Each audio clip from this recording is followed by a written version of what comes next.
Wait, did you know that the most life-altering moments usually happen when you're literally wearing your pajamas and thinking about what's for breakfast tomorrow? We're always told to watch out for the big, dramatic signs of trouble, but honestly, real tragedy doesn't always have a preamble. It doesn't send a calendar invite. Actually, it usually shows up right when you've finally relaxed. Most of us think we have a handle on our schedules, especially on a weekend. We plan our chill Sundays like they're a sacred ritual. But what if I told you that a single hour of sleep could be the only thing standing between your normal life and a reality you never signed up for? It's a terrifying thought, isn't it? That everything you know could change while your noise-cancelling headphones are still blasting a podcast. So, let's set the scene. It was Saturday, January 10th, 2026. Now, for most people, that was just another winter night. For us, it was the tail end of a pretty great day. You know those Saturdays where you actually get stuff done. We'd been out shopping together, bags in the trunk, the whole 9 yards. We were tired in that good way, where your feet kind of ache, but you're satisfied, because you found everything on your list. We got home, settled in, and I hit the sack at 11:30 p.m. My plan was simple: get a solid 8 hours, and have a totally low-key Sunday to round out the weekend. I mean, that's the American dream for a Saturday night, right? A quiet house, a warm bed, and zero responsibilities until Monday morning. But life had a different script. I only managed to get about an hour of shut-eye. By 12:35 a.m., I was wide awake.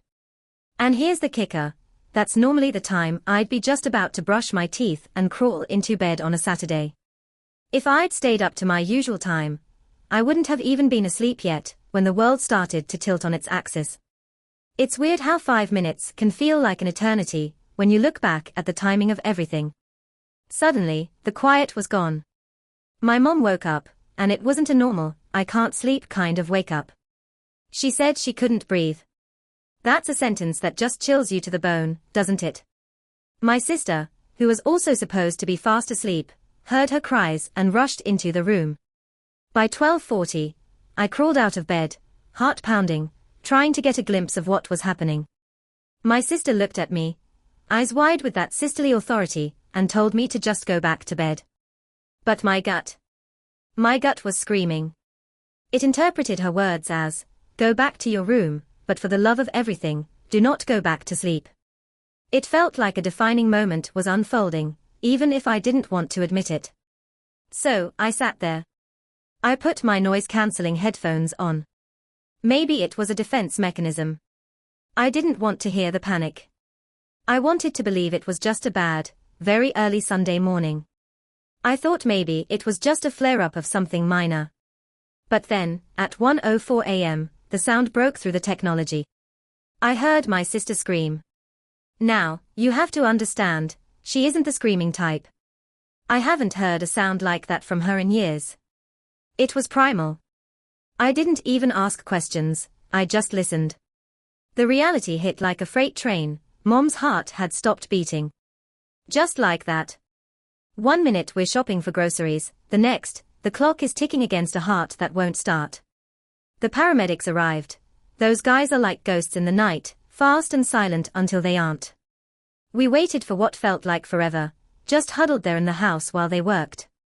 Eventually, one of them escorted us outside. The flashing lights of the police cars were everywhere, painting the neighborhood in red and blue. It felt like a movie set, except there was no director to yell cut. They took me, my sister, and her friend, who, God, I feel so bad for her being caught in this, straight to the hospital. My grandmother, somehow, had already beaten us there. We walked into that sterile, cold environment at 1:30 in the morning. They put us in a waiting room. You know the ones. Mismatched chairs, old magazines, and the smell of industrial cleaner and desperation. We were just waiting for an update. Just waiting for someone to tell us it was a mistake. The clock kept ticking. Seconds felt like minutes, and minutes felt like hours. We were suspended in this potential nightmare, hoping for a miracle. Then, just before 2 a.m., the door opened. A doctor walked in. She had that look, the one they teach them in medical school, I guess, a mix of professional detachment and heavy sorrow. She walked toward us and, in that moment, she empowered herself to destroy 4 worlds at once. She didn't need a lot of words.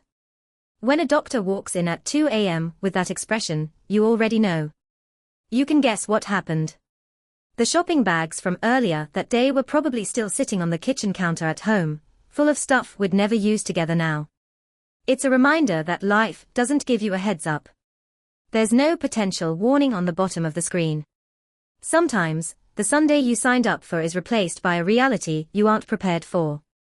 The only solution, if you can even call it that, is to realize that the mundane moments, the shopping trips, the arguments over what time to go to bed, the boring Saturday nights, those are actually the peaks of a life well lived. We focus so much on the big goals, but the quiet, breathing moments are the ones that actually matter. It suggests that we should maybe listen a little closer when things are quiet, and hold on a little tighter when we say goodnight. If this story hit you hard, or if you've ever had one of those defining moments that changed everything in a heartbeat, let me know in the comments. We're all just walking each other home, and sometimes sharing the weight of these stories may help us process the impossible. Don't forget to hug your people today. Seriously. Do it now.